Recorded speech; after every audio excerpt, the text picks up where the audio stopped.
What's up, guys? It's KB. Make sure you subscribe to the Underground Sports Philadelphia YouTube channel. Click the bell icon down below so you don't miss a single video from us. And thanks for tuning in to another video from Underground Sports Philadelphia. Now let's get into it. Philadelphia, baby, you're gonna love it. Best sports fans in the world. Actually, the worst, but that's what makes them the best. Welcome back to Top Bins, the show bringing you all the action from England and Italy, Premier League, and SerieA. I am your host, Matt, joined by my co-host, Dom. Dom, how are you tonight? I'm great. I'm very good. You're great because Milan qualified for the knockout stages of the Champions League today, which is fantastic. We will get to that later in the show. We'll be breaking down some of the crazy Champions League action we've had over the last day, and looking forward a little bit to the draw, which is early next week. Obviously, those games aren't played until February. We have I don't know if anyone's noticed, we have a whole World Cup to play in between now and then. But we're going to be doing something. We did this last year, and I like to do this. I like to kind of look back at the season before and see kind of how the table has changed, what teams are doing better as opposed to last year. Obviously, what teams are doing worse than they were at this stage last year. We're going to start in the Premier League. This is a little challenging because we've had some postponements because of the Queen's death. Remember when everyone cared about that for like a week? We pretended like we cared about her. So I set it to just 12 games because some teams have played 12, some teams have played 13. I figured 12 is probably the better benchmark to go by. And, we can just make up the difference either way. Unsurprisingly, I think for most people, Arsenal have one of the bigger swings in point differential. This time last year, Arsenal were sitting with 20 points. Of course, now they're sitting top of the table, top of the Premier League. Last year, they were in fifth with 20 points. This year, they first with 31 points. So a big change for them. Shouldn't say not too shocking, right? I would say I'm not shocked that they've improved over last year. I am a little surprised, though, that they have been as good as they have been. But when you have a young team like that, young manager, not overly crazy to expect that they could have a big leap from year to year. Yeah, I mean, they're playing really good football right now. I mean, a lot of these players have taken a big step forward in their leadership roles and playing roles on the team. I mean, Saka, Martinelli, Odegaard, you name it. Bringing in Gabriel Jesus was a big thing for them. Now they have that number 9 that gets involved and can create something from nothing. And bringing in guys like Saliba, it really just solidified the team, and it's showing. It's really showing. I think Arteta is getting the players that he needs and the players that he's had to really, show up and play for the club. Yeah. So big leap. And I think, again, just shows that progress. Shows too, like what happens when you spend that money in the right areas too. Like you said, keep Saliba back at the club instead of sending him out on loan because he had such a strong season at Marseille last year. Just a lot of, I think, just smart decisions over the summer by Arsenal. It's paying off in a big way for them. The other big mover, the biggest mover across both leagues that we'll be talking about tonight, and maybe also not shocking when you consider just the difference in investment from last summer to this past winter and this past summer. Newcastle plus 18 points from this stage last season. Now they do have the advantage of technically playing a game extra. This point last year they'd only played 12 games. They only had 6 points, though, through those 12 games. This year, they have 13. Through 13 games, they have 24 points. So they've been well. But even then, going through, if you just did it through 12 games, they would have 21, which would still be a 15-point difference. So Newcastle, turns out, you spend the money, it's pretty good. And I think what's shocking, too, and Eddie Howe is certainly reminded everyone of this because he certainly doesn't feel any sort of inferiority complex about taking over a club like this. That a lot of the players that have been scoring were kind of like pre-buyout players. Like Miguel Almiron has been one of the key players over the past few weeks. Like he has been one of the featured guys. So that's been shocking to me. Has just been how much they've kind of relied on some of these players that maybe weren't part of the big takeover, and have instead relied on some of these players that have been around now for 2-3 seasons to get them to this point. Like Jack Grealish keep talking trash on Miguel Almiron, and look what happens, right? But no, I remember we spoke on the show. I forget how long ago, but of their gradual process, we thought like, okay, they stayed safe in the league. Now let's see them become a mid-table team and then climb that up. The more nobody thought that they were going to make a jump like this, right? Like now they are overperforming, by most standards for most people. We spoke about like them being, like the team that just beat relegation. Now they should be this season around like, 10th, 11th, something around there. Like, you know what I mean? Like it's a huge, huge jump. And to be plus 18 on their form from last year is kind of crazy. It's a massive swing. I mean, it can't be understated. Like, that's just so unusual because typically, I mean, it's like rare for teams to just be that much better. It's even rare for a team to be 18 points worse. Like, it's hard to make that kind of change in one season. I think it speaks a lot to just how really bad they were at the start of last season. Currently now they're sitting in fourth. They'd be having like Champions League next year if things ended the way, they're set up now. Will it end that way? Who knows, right? But, another team from North London that have enjoyed definitely a managerial change and some investments, that is Spurs, who are at +7 as compared to this stage last year. They're sitting on 26 points this time now through 13 games, of course, whereas last year through 12 games they were sitting on 19 points. So at this stage, you've definitely noticed some improvement. I think what's interesting about this, and there's another team that we'll talk about in Italy that I think the perception does not feel this way, and this is why I like this exercise, is that it's good to look back and think like, again, results, this sounds dumb to say, results are not necessarily everything. You can be playing poorly and still pick up a few results here and there, like maybe that can happen. But I also think, like, at the end of the day, like, if you're 7 points better, that is not insignificant to me. And again, that is with an extra game, but I don't know. And I mean, they lost over the weekend, so it's not like they're getting like extra points for that. I think we've maybe lost sight a little bit how bad they looked at times under Nuno last year, and that Conte has really turned them into a much more competitive, much more consistent team, and he's a fantastic manager. And I think he's gotten a lot of criticism over the last month. Some of that has been fair. I think some of that is some fair criticism, but still, I think that the numbers bear out this team has been a lot better when Conte has been managing it. Well, apparently there's been some rumors that Conte may be going to Juventus if that call comes. I know how we feel about that because we've spoke about Juventus's financial issues, and Conte would obviously want like a big paycheck going there. So it's the consistency may not be there if Juventus somehow finds some mob money to bring him over. But I mean, yeah, look at a difference of what Conte can do to a club, especially if that club goes out and gets certain players that he wants, and this is year one, right? So look at what happens over 3 years if he does stay there, because by the third year, Conte is going to be extremely competitive with them, like probably going for the league, probably making a run in Champions League if they get there. Like it's good in North London right now. When both teams in North London are good, I mean, the Premier League is so much fun to watch. So. Debatable. Hey, again, my biased opinion, but people have counted them out for the title race this year. Not that I necessarily feel strongly that they will. I think it's too early to say that any team that's sort of around, like sniffing around that area, is like completely out of it. I mean, as it stands, they're 5 points off of Arsenal. Arsenal do have a game in hand, so you expect what they've played to probably pick up a win, and then it's an 8 point. But I mean, it's early. We're not even, we're really like not even a third technically into the season, really. It feels a little, we're like roughly at a third, right? And there's just so much left, and we've seen teams going, no, it doesn't mean that they will, but I don't know. I mean, they've also struggled with injuries so far this year. I don't think it's not inconceivable to me that Spurs.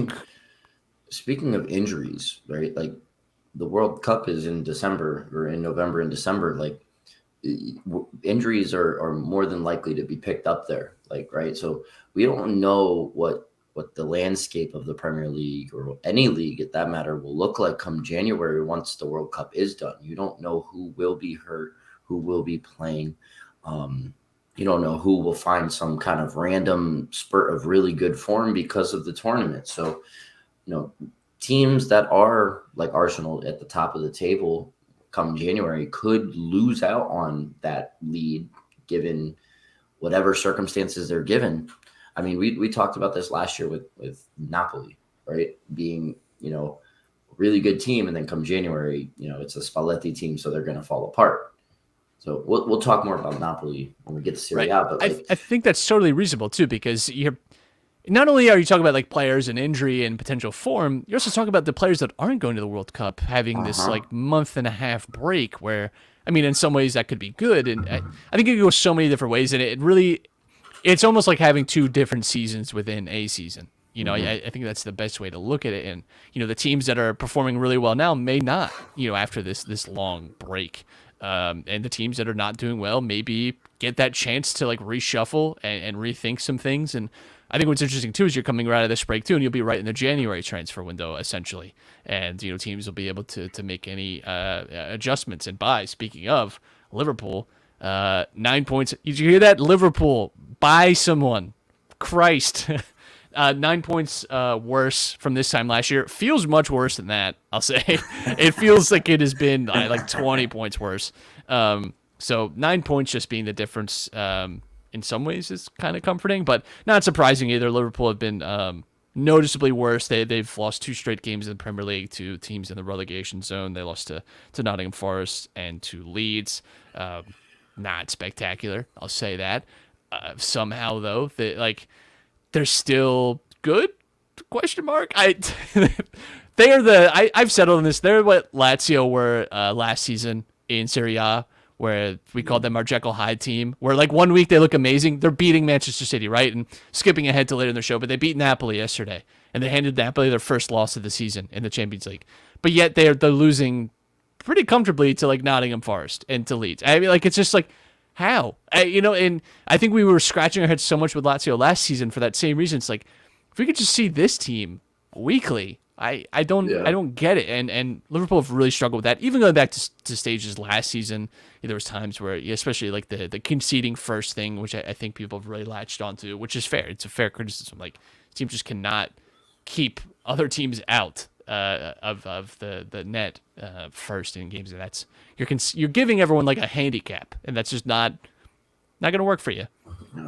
Another team minus 9 points is Wolves. This is another team. You expect them to be at the upper half of the table, and this year, these guys are struggling, Matt. Yes, not. I mean, and we talked about them. I believe they were. That was my underperforming team, right? You'd picked Leicester to be underperforming. I think Wolves were my underperforming team, and part of that too was that they hadn't really made any transfers in the summer. They have Diego Costa, who got a straight red card, so can we say that we're Diego shocked? Costa definitely moves the needle in their favor, right? He does in the fair play standings, because when you're picking up yellow and red cards from your striker, it's not great. But I mean, this time last year they were sitting in 6th.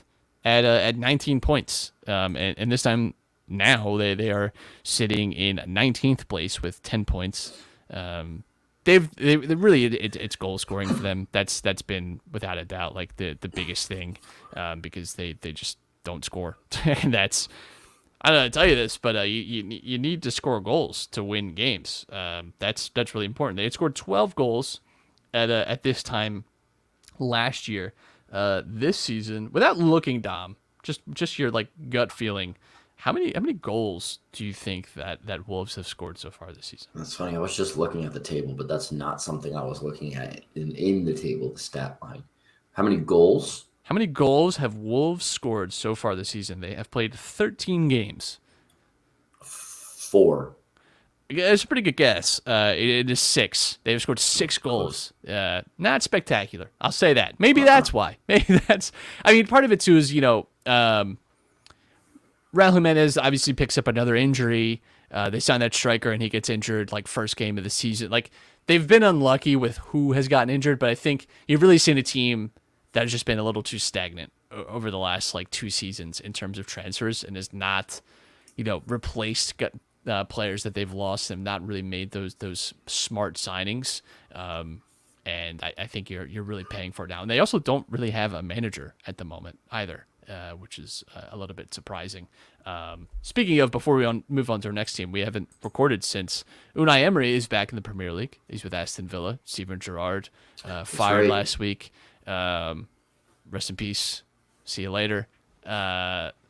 Which is great for me because I have Aston Villa in my fantasy draft that we did. So I'm really tickled that they picked Emery because I think he's a very good manager. I know that people have this like weird obsession with his like good evening. Yeah, like it's from people that can't even speak English properly and speak no other language. Like it's not easy, but he's a good manager. He is. He's been successful. He was successful even with Arsenal to some degree.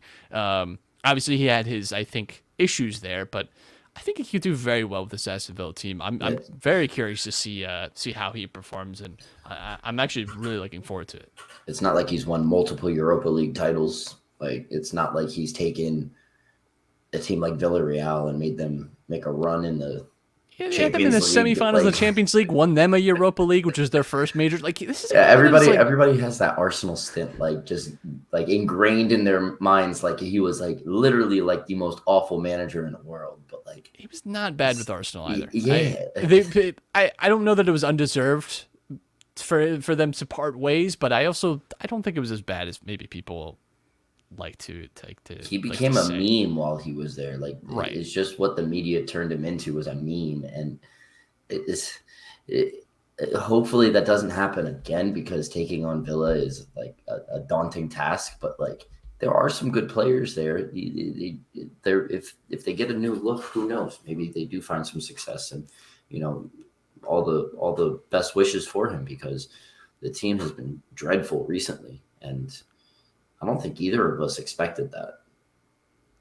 I thought that they were going to do well this season. They were, again, going back to the preseason picks, they were a team that I kind of thought could do a little better. And part of my reasoning was that I just felt like, yeah, they have the talent, and obviously lose Diego Carlos early in the season to an Achilles injury. That sucks. That was one of their big signings. And Kamara has had some injury problems this season too. But I mean, outside of that, you still have like talented players on this team. Like Danny Ings popping up with goals after Gerrard leaves. It's like, where was he? Why was he not? I don't know. That was the second time that he'd played 90 minutes this season. It's like, what are we doing here?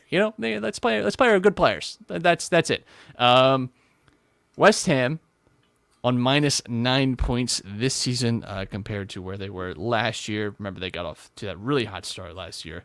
They were sitting in 4th this time last year with 23 points. They're, of course, now sitting in 13th spot with 14 points. Part of the reason I think they started out so well was Antonio last year was scoring goals very early on and looked very spry.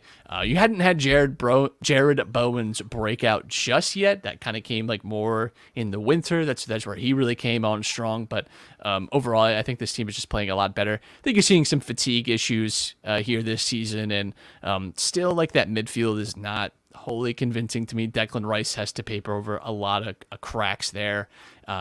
And I think that's been the problem. Defensively, too, they've obviously had a lot of defensive injury issues. That was part of their flaw and undoing last season, and that has just continued because signings they made even were coming in injured, which is frustrating for them. I was a little more worried for them maybe like a month and a half ago. They've started to put together the results a little more consistently, but still frustrating, I think, to see them not at the type of level that we've seen them get close to, right? Like they're really not where you think they should be. Yeah, I mean, like you said, they do have those talented players, but it seemed like last year those talented players were doing a bit better for them. Like Ollie Watkins had a stronger start to the season last year than he did this year. They brought in guys like. Is this Buendia's second year or first year? You are talking about Aston Villa, my friend, and we are on West Ham. Sorry. No, I clicked the wrong team. You're right. Oh, my goodness. Yeah, they're sitting in 13th now. So, I mean, they brought in guys like Paquetá and I had big hopes for guys like him and Skamaka, and it just hasn't worked out the same way like it did last year. But they seem to, like you said, be figuring it out, and hopefully they start running up the table just a little bit. There's still like 3 teams that I can see that they should be above in Crystal Palace, Brentford, and Everton. So if they can string up a little bit of consistency and can score more goals, I mean, they right now they have 11 goals for and 13 goals against. So it looks like they're getting back up there. I remember a couple weeks ago looking, they were dead last in the table. So it's a big swing in the season, and maybe come January they can start turning things around a little bit more. Yeah, I think they can. They certainly, again, have the talent to do it. It's just a fact, I think, of getting defensively a little more solid. And I think some of the underlying numbers point to them maybe being a little better than they're showing. In Italy, Don, this was a shocker to me. I'm gonna be honest with you. I'm kind of surprised by this. I was surprised in a few ways with Italy. No like huge swings, like some big ones, but no like massive changes. At least positively. Like there's a few teams that maybe are doing worse, but like nothing crazy, nothing that literally like leaps out at you. This one is surprising though, because so much of I think our attention has been on Juventus and how bad they've looked this year. And I don't know if this is more an indictment on them this season or last season, but they're actually 4 points better this season in the league than they were this time last year. Last year they were sitting in 8th on 18 points. They're this year sitting in 7th on 22 points. So maybe they should keep Allegri. I don't know. What do we do with this? What do we do with this information? I don't know. I think it just kind of states how good the teams were in the league last year. I mean, you're seeing like, and we're going to talk about Fiorentina in a little bit, but like a team like that, it was a little bit more consistent in the beginning of the season than they are this year. But yeah, I don't know. I mean, like last year, right? We were clowning Juventus because of how low they were on the table. And then they started to make this surge back, right? It seems like this year they look more dreadful, yet they're doing better. Like you said, I don't know how to take this. It seems like they're in crisis mode this season. This is true, like performance eye test kind of illusion, right? Where it's like you look at them play and they clearly do not look right, and we've seen it, right? But yet they've still somehow been able to pick up results. I would say too, like this time last year, I would actually push back a little bit. Like I think SerieA is much stronger this year. I mean, you look like with 22 points, which Juventus currently have, would have been good enough for 4th spot last year. Whereas, they're almost mid-table, where they are this year. Like you look, it's 32, 27, 26, 25, 24, 24, 22, 22. Those are your top 8 positions. Last year was 32, 32, 25, 22, 21, 19, 18, 18. So, again, it's early season. Like you could just have some of that variance and it's kind of whatever. But I just think, for me, like, again, Juventus have been not good this season. They're clearly not getting rid of Allegri because of the financial reasons. I think that's just the way it's going to go. But maybe this perspective helps. Maybe we look at this and think, actually, maybe they're not quite as bad. One thing that stands out to me is that last year at this point, they had a goal differential of +1. This year, they're +11. Yeah. And again, right, it's all like this eye test. They seem dreadful, yet they're playing good. I would be curious to look at all of the matchups that they've had last year compared to this year.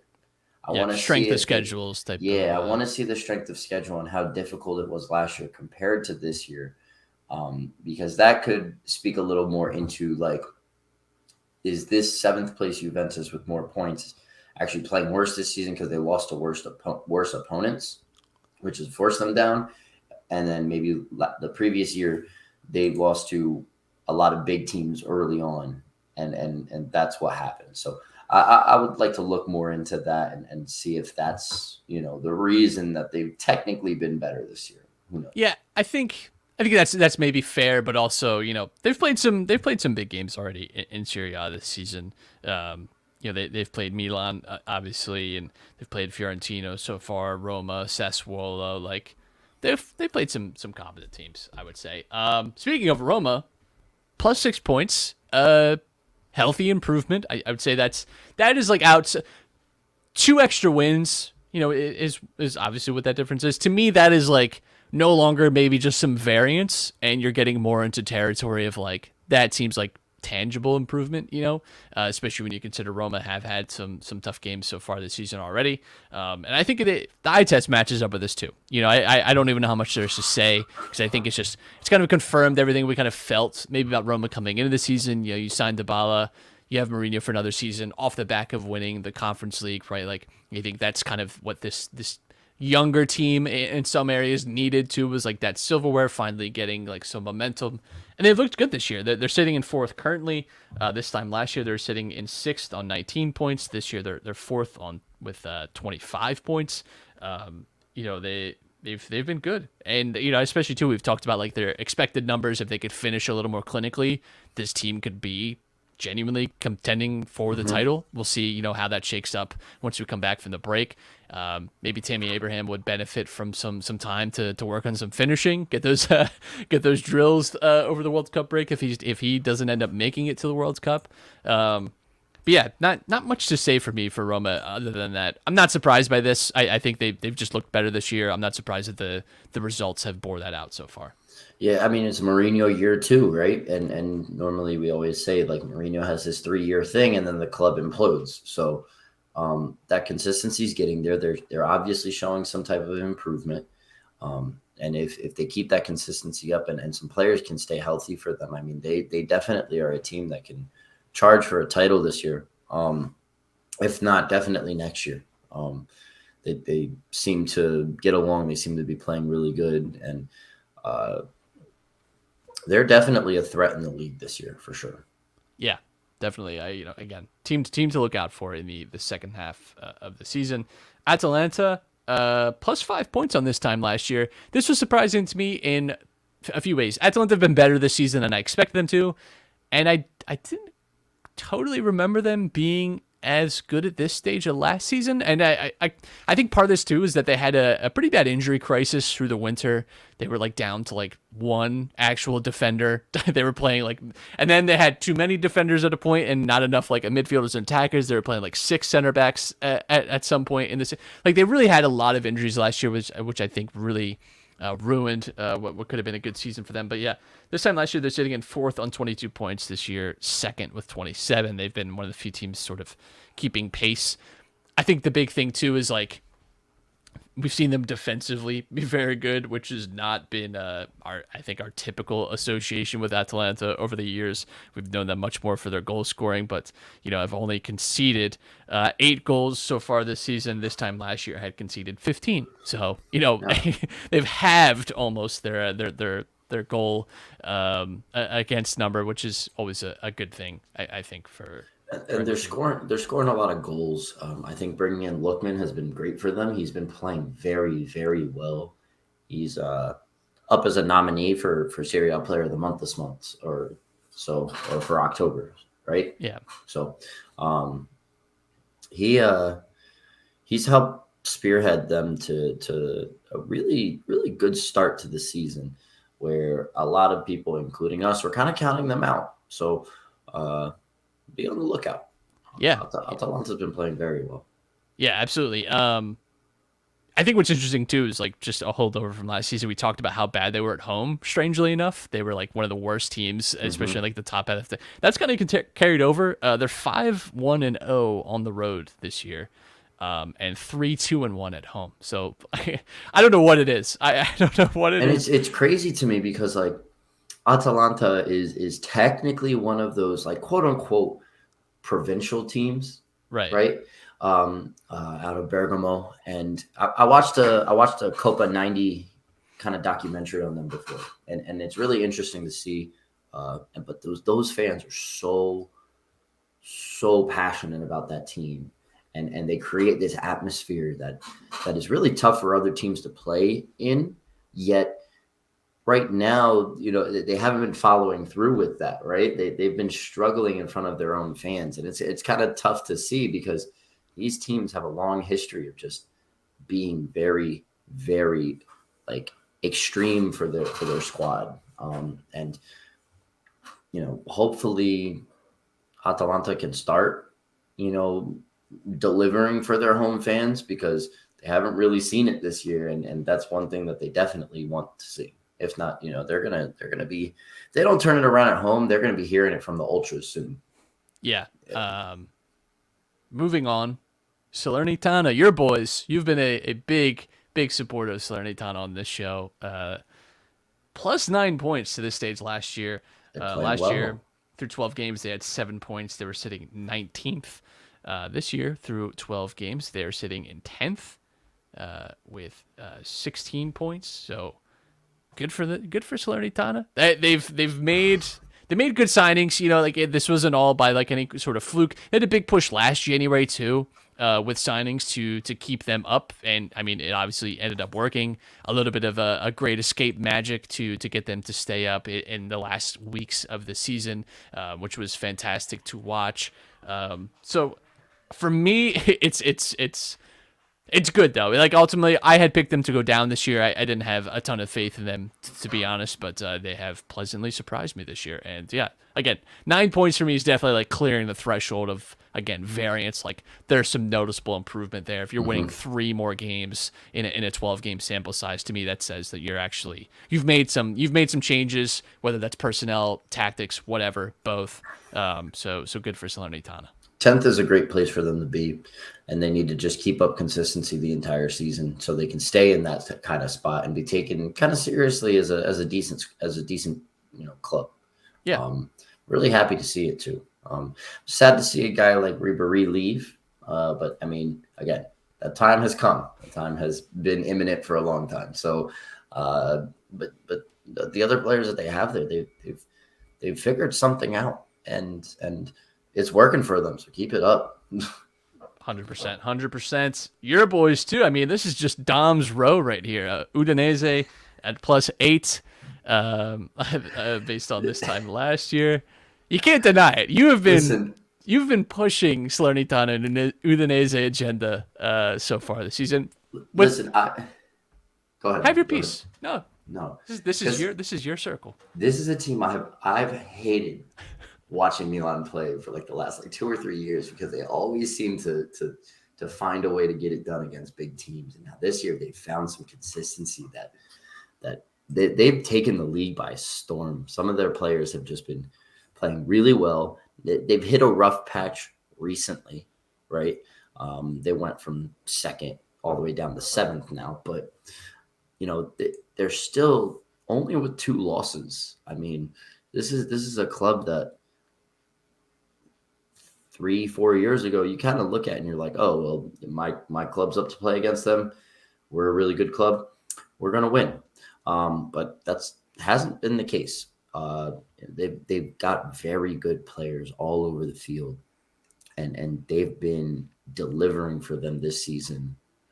They've been very dangerous off set pieces, and that's just a dynamic that you can add to your game that just really catches teams by surprise.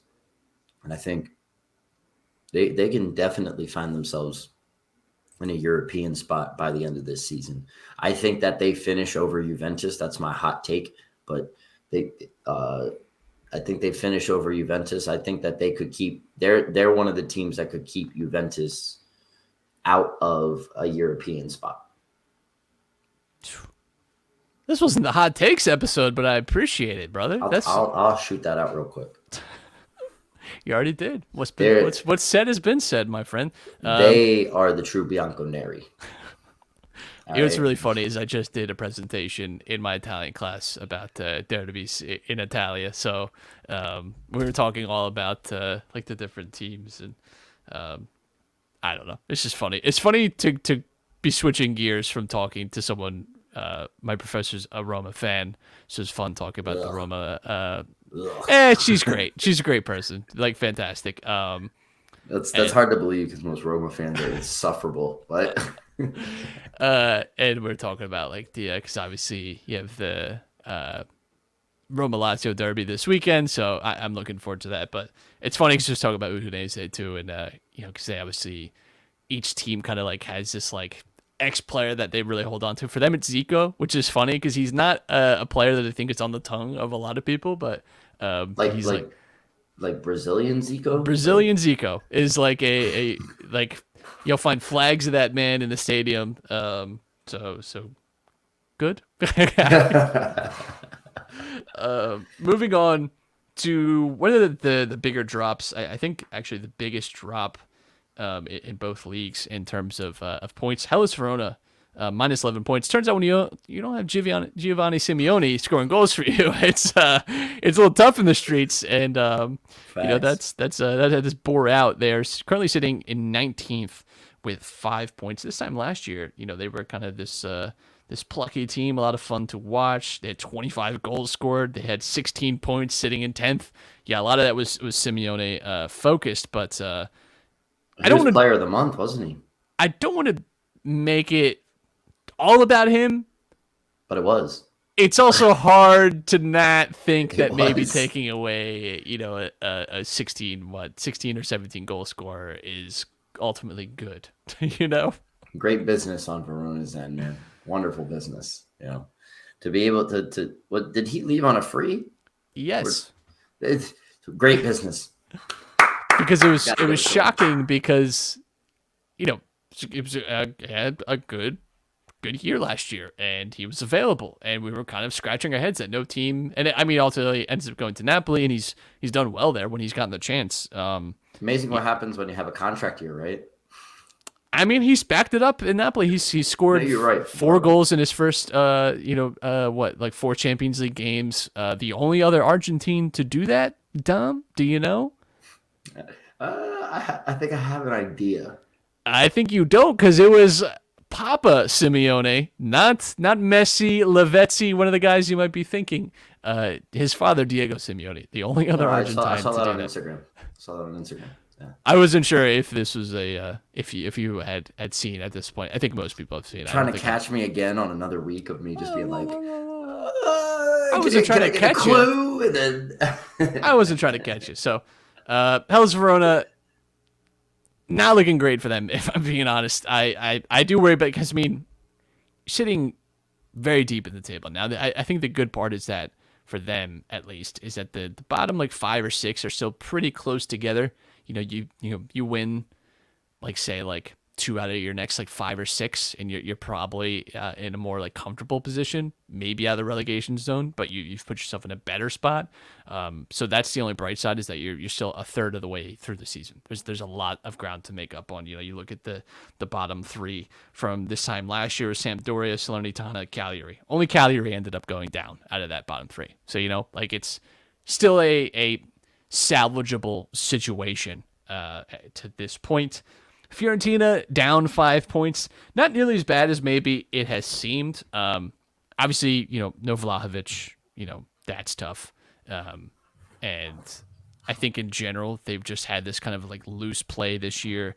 Haven't been quite as organized, and just haven't been as clinical. And they've lost some really high scoring games. You had that really, honestly, almost instant classic between them and Inter a few weekends ago. And that's just been the story of their season so far. I think it's just been, and they're also in Europe, and we've seen this with teams, Fiorentina's kind of tier of ability, that it is hard to balance the two when you don't have a really deep squad.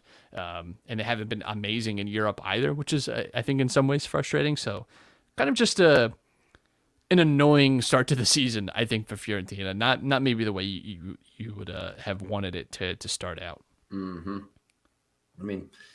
This is always a team both you and I have a soft spot for. So, we always want to see them do well.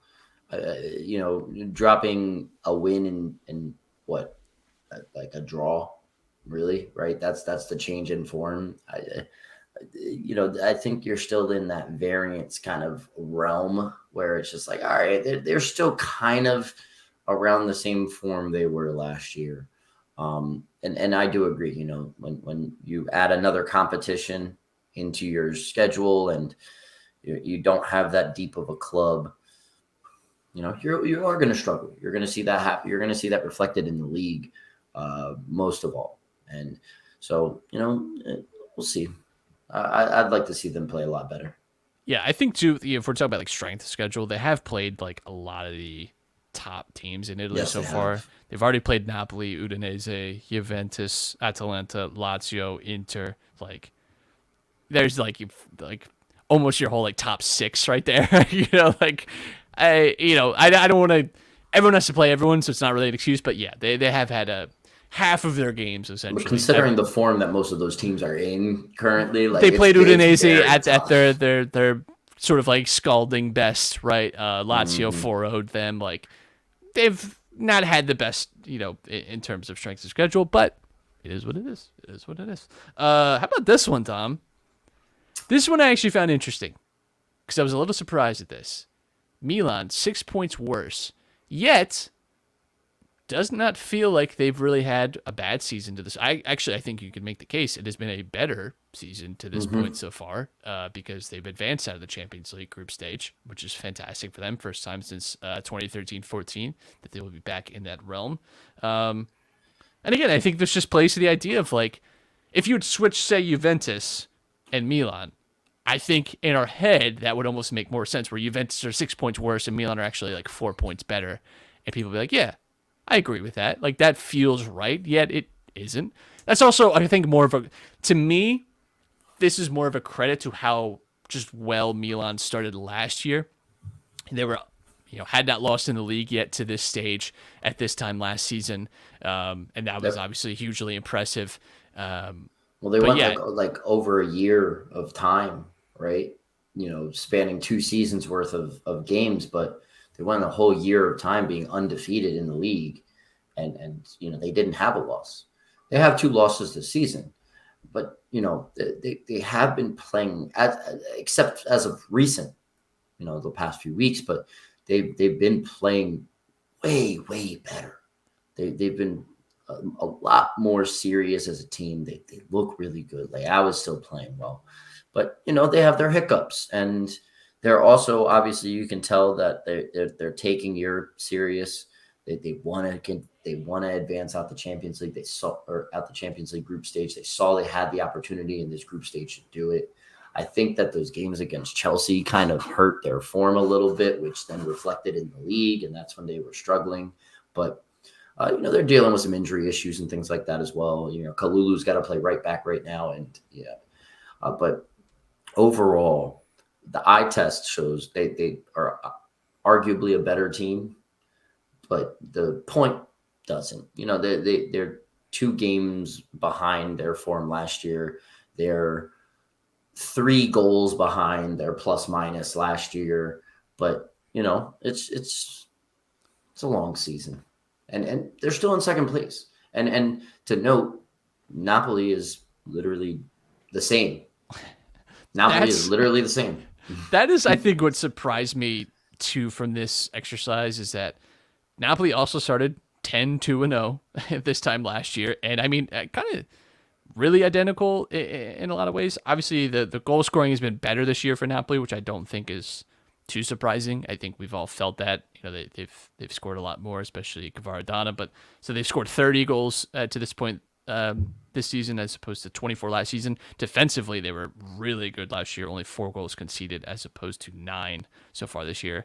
Milan, I think have still looked good. I have not felt like negatively about them, where I think, man, this team like just doesn't have it or whatever. I still think they're a team that I think I have faith in over the final 2/3 of the season to potentially make a run at a title again. I think that is within the possibilities for them.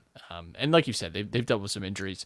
Again, I just think this is why I like this exercise, though, because you kind of do this stuff and you look at it and you think, wow, actually, yeah, Milan have, in a technical sense, been worse this year, yet it doesn't feel that way. Whereas Juventus, it feels like this is awful, a true low point. I mean, obviously not making it out of the Champions League group stages is, but league-wise, it's still been like, I don't know, they've actually been better. You hear that, Juventini? Listen, you hold on to this small trophy because that's all Dom, you're I know getting this Modern year. Warfare 2 just came out again, but we don't need to go back to the Modern Warfare 2 lobby voice chat. That's swallowing the Turtle Beach mic over there. Won the battle, but we'll win the war. Rangers roll out. Okay, so Champions League is wrapped up until we revisit it in February. Obviously it's wrapping up even earlier because of the World Cup. Just to take you through, not as much drama as maybe we would liked. Group D had all the drama yesterday. Tottenham scored late on to get the winner. This obviously knocked Marseille out of European competition. What it also did too was Frankfurt at the same time went through second and will also be going through the Champions League group stages, and it allowed Sporting to go through into the Europa League spots. That was originally going to be Marseille if that draw held between Spurs and Marseille. The Marseille coach actually came out and said too that the players couldn't hear him telling them not to push forward as much because they got beat on the counter for the goal, because they didn't need the goal anymore because of the way the Frankfurt Sporting match had ended. But alas, c'est la vie, right? So that was really the only drama. There was the potential in Group E today with Chelsea, Milan, and Salzburg kind of vying it out, but Milan took care of business professionally. So did Chelsea. And yeah, like that. A lot of these games are just sort of settled. Benfica had to beat PSG's result by like 4 goals or 5 goals to finish top of the group, and they did that. So Benfica actually win the group with PSG, Juventus, and Maccabi Haifa in it. So shout out to Benfica for finishing down top. to the Europa. Juventus down to the Europa. That was settled. Unfortunately for Juventus, a few weeks ago at this point. Atletico Madrid completely missed out on Europe, not even dropping down to Europa League. Love that too. And Rangers had one of the worst, if not the worst, Champions League group stages ever. No points, minus 20 goal differential. Yikes. Hate to see it. Well, actually, maybe you don't. I always like to do this. There's a draw simulator that people can do. I'm sure people have seen it floating around. It's the Draw Inker one. We're gonna run through one just on the show and react as if this is the draw, and maybe just talk out some of our feelings, because we'll be back next week when we have the actual draw. But I think it's just fun. I like playing around with this and just seeing what permutations we get. Obviously, too, there's not an equal chance for everything, because people, I think, forget, and fair enough, because there's all these weird underlying rules. You can't, in the round of 16, be drawn with a team that is from like your domestic country. So, like, for instance, Liverpool cannot be drawn with Manchester City, right? Because you can have 2 English teams. You also cannot be drawn with the team, obviously, from your group. So that alone really limits what can happen. Like, I think because of that, Liverpool have a really high chance, or higher chance than others, of drawing a team like Bayern, right? I think it's like a 34% chance of drawing Bayern, whereas opposed to like Manchester City has like a 17% chance of getting this team, 18% chance of getting it, right? Because the options get a little limited. So when you're playing around with it, just know that there's some matchups you might see more frequently. I'm just going to run through and do it, and we will go through and parse through our fake round of 16 draw, just so we have, maybe something to chew on. So I like this one. This has some fun stuff in here. I'll start at the bottom because I think that's a little more intriguing. PSG versus Bayern. You'd love to see it. Bayern's reward for finishing top of their group with 6 wins is Paris Saint-Germain.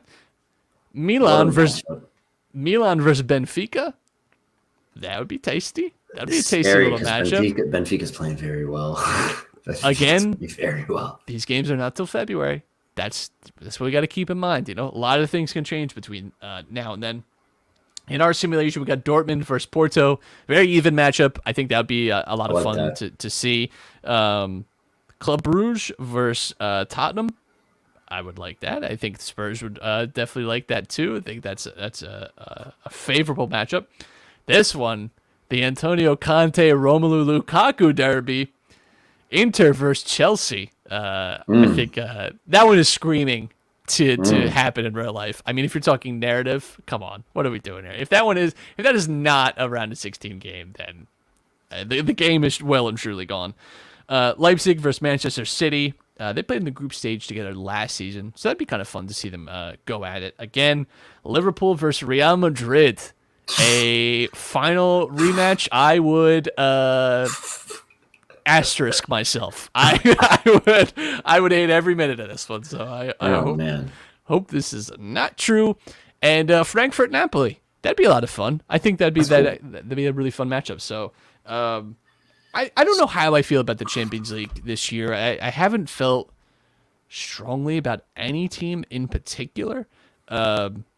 Napoli going through top of their group and how good they've looked. And again, we have to wait till February for this game, so much can change. But Napoli's kind of my dark horse to maybe make a little bit of noise here. I don't know that they're winning the Champions League this season, but I like what I've seen from them in a lot of these games. Real Madrid obviously have to be included in any discussion because that's just who they are. That is literally, I think, actually in their DNA, in their makeup.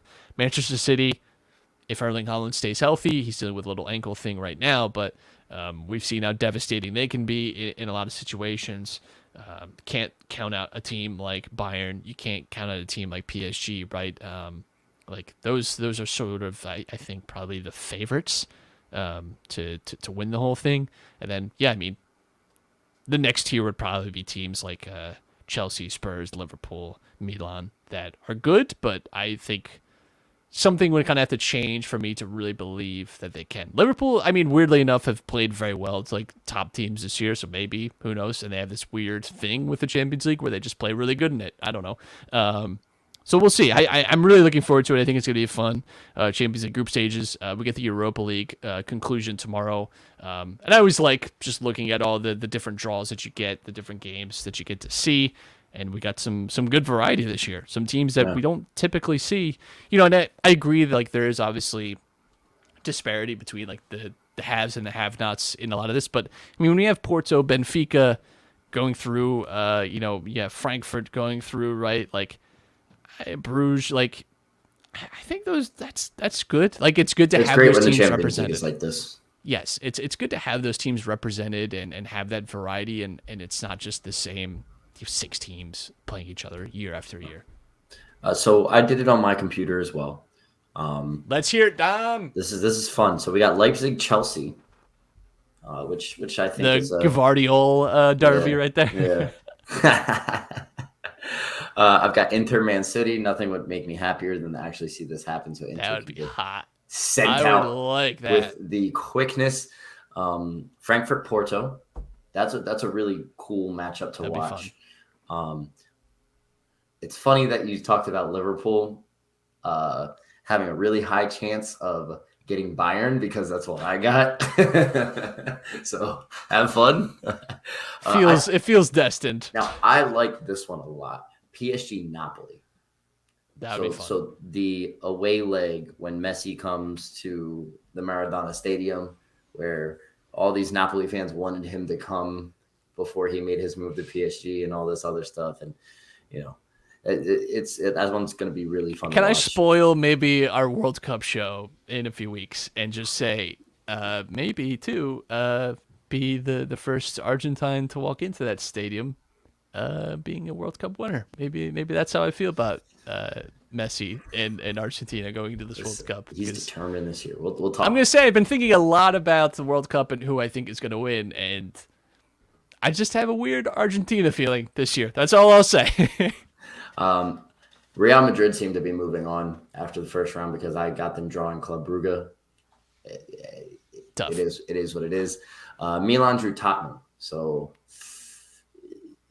given how Milan has performed against Chelsea, I'm not the most happy about it, but you know, you never know. Again, it's February. Form could be a lot different. And it's also an Antonio Conte-led team, and it always seems like Milan struggle against Conte-led teams. So I'm not too happy about that. And that leaves the same matchup that you had as well, Dortmund-Benfica, which seems like it's going to happen now. It happened I had twice. Dortmund, Oh, yeah, Porto. Porto. Okay. It was Milan-Benfica. Okay, yes, you're right. I got Dortmund-Benfica. Again, fun matchup to watch. Yeah, looking forward to it. The draw, I believe, is November 7th. We're getting close. Yeah, it is November 7th is the draw. So keep it locked in for that. We'll be back with the actual draws next week. Dom, anything to say before we get out of here? Follow me on Twitch, twitch.tv/SerieA. I also just got the new Modern Warfare 2. It's funny that you mentioned that. I did download it yesterday. You and Kyler Murray both, brother. After the like 3.5 hours it took to download, install, update the drivers, optimize the shaders, and make sure that everything's running correctly. Install the wall hack, the aimbot. You know? Hey, no. Yes, I'm playing on PC, but I'm legal. All right. I finally got to play the first mission of the campaign. Started off on the campaign, wanted to see how it looks, how it's presented. Looks pretty cool. So they brought back third-person mode on multiplayer. That in the original Modern Warfare 2, I love that. So yeah. What was that game mode called that was third person? It was like it was a certain game mode that was like all like a bunch of different.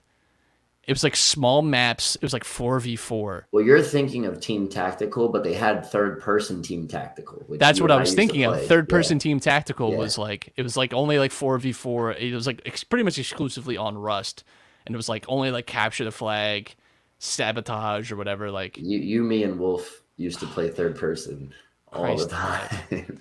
I'll say this: like people get nostalgic for that shit, and I get it.